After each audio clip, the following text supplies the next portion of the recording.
Okay, guys, so I got it back together. As you can see, spins really nice, really loud though, because I couldn't figure out a way to put some sort of bumper or rubber on the the rollers. So I have it hooked up with um, two JL94 circuits connected in parallel to the power, connected to these two coils. 12 volts, and it runs a lot faster with the new magnets. In fact, I've got to turn it down to 10 volts.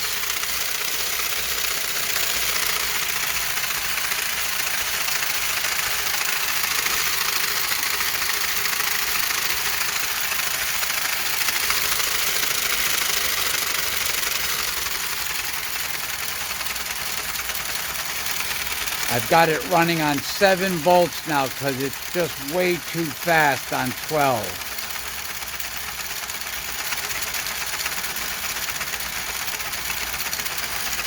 So let me turn it off.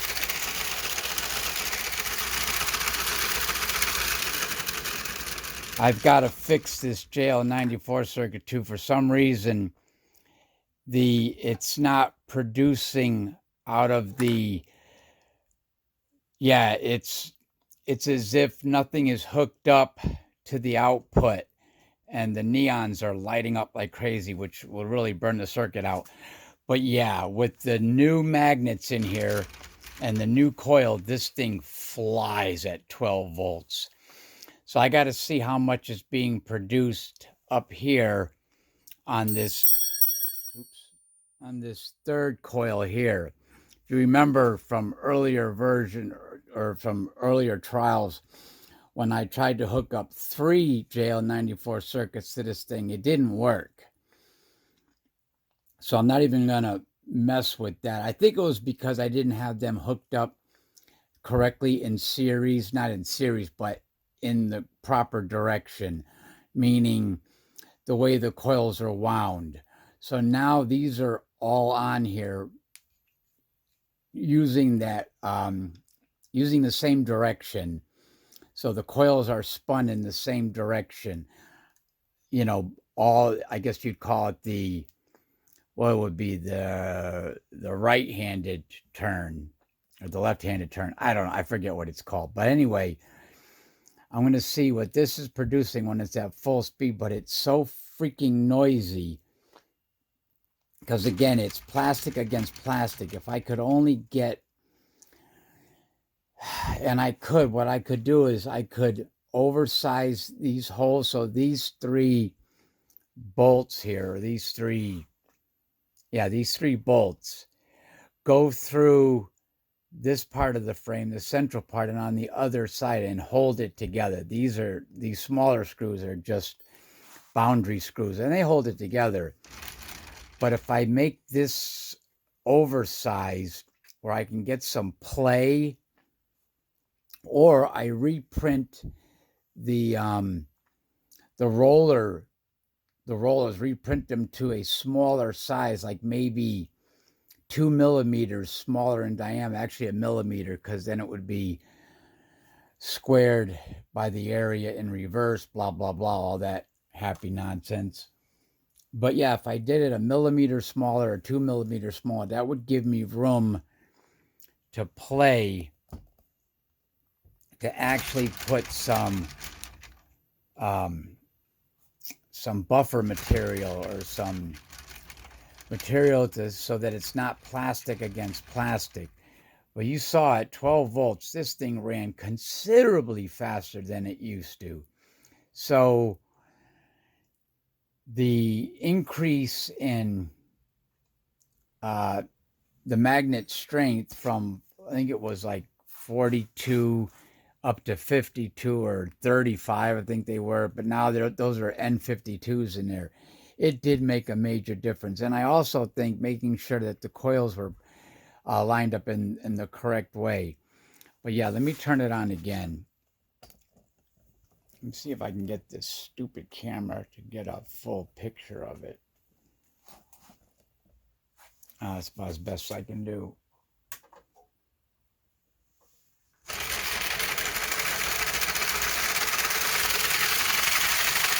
So that's 12 volts.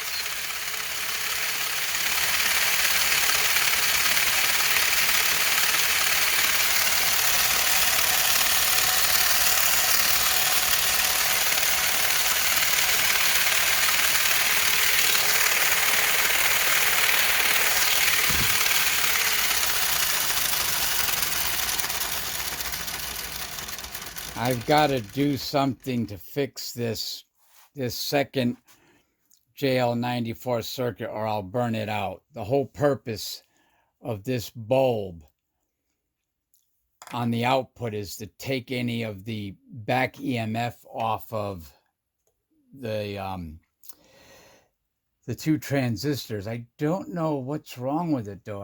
It's not a wiring thing. I'm just wondering if, I don't know. I'm gonna have to figure out what's going on with it. But yeah, it flies now. It's looking really good. So basically what I'm going to do is Sky Collection kind of called me out on not doing more with the Maglev, which he's right. I've got this great Maglev setup and I should really do more experiments with it. I'm going to get four 4-inch by half-inch cube or bar magnets and 3D print a smaller Maglev rotor. And I'm actually going to encase it in either copper or aluminum. I'm going to still 3D print it, the actual rotor housing itself, but I'm going to make it in such a way where I can slide it into a very thin tube of aluminum or copper. And I'm going to build a new Maglev because I have new ring magnets that are thick, kind of like, if I come over here, kind of like, I don't even know if I'm getting it on there correctly. Kind of like those guys there. I don't know if I'm even doing it correctly. Yeah, those ring magnets there. Those are nice ones, but I've got bigger ones. I'm trying to do this with a stand. I know my videography is horrible, and I apologize for that. But anyway, I wanted to get this running because I want to put it on the shelf where my other motors are. I didn't want it to be sitting here on my workbench in pieces. And let's get it going again.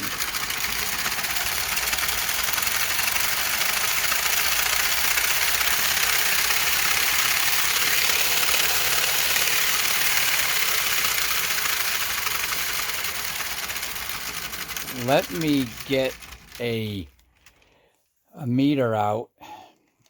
I don't know if this one's going to be any good. Let me set it for AC. Actually, let me get my better meter out, my bigger one, because it has a stand. And I think it also has an auto detect feature.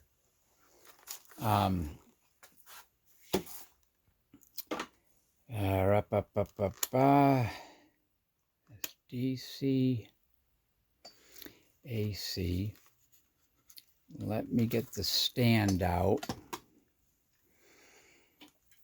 And let me pop it inside this guy here and see what we got.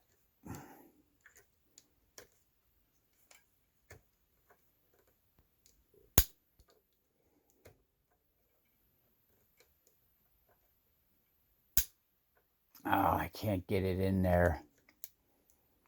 I can get this one in.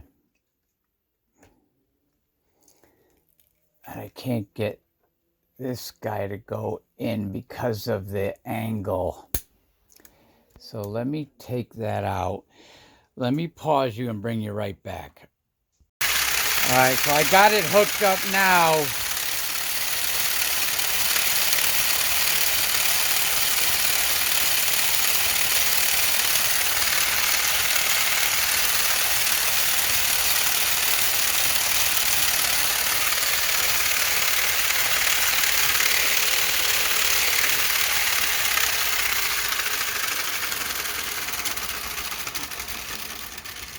So that little coil up here with those N52 magnets was producing 9.5 volts AC.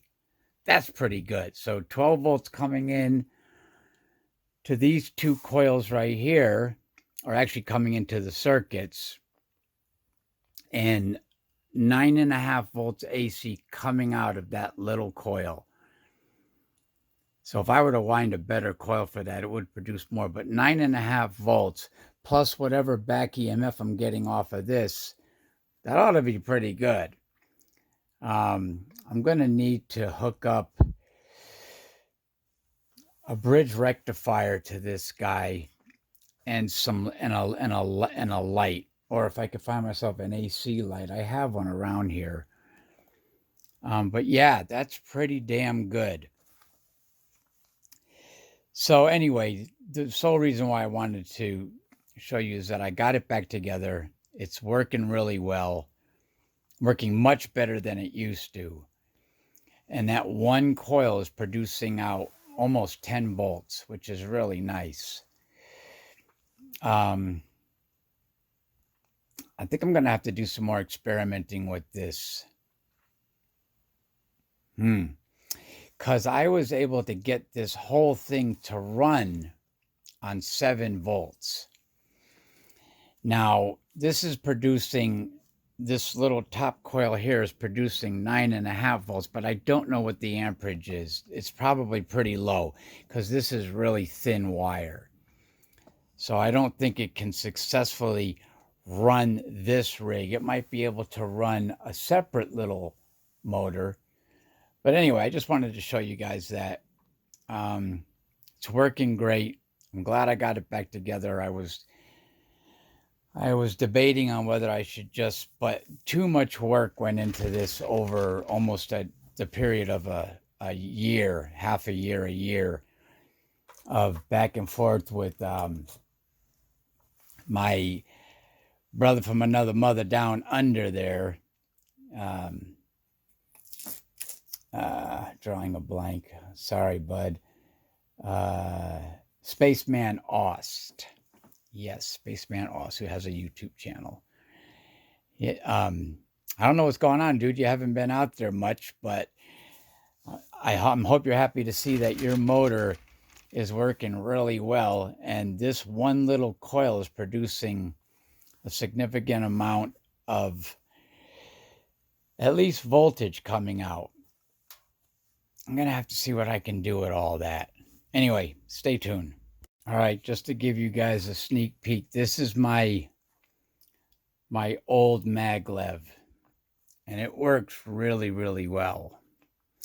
And so I'm setting up a stand right now to put a coil in front of it instead of under it the way Sky does. And don't laugh at my coil stand jig. It was slapped together with extra pieces that I had so that I could raise this up so that the coil will be right, so that the center of the coil will be in the center of this guy.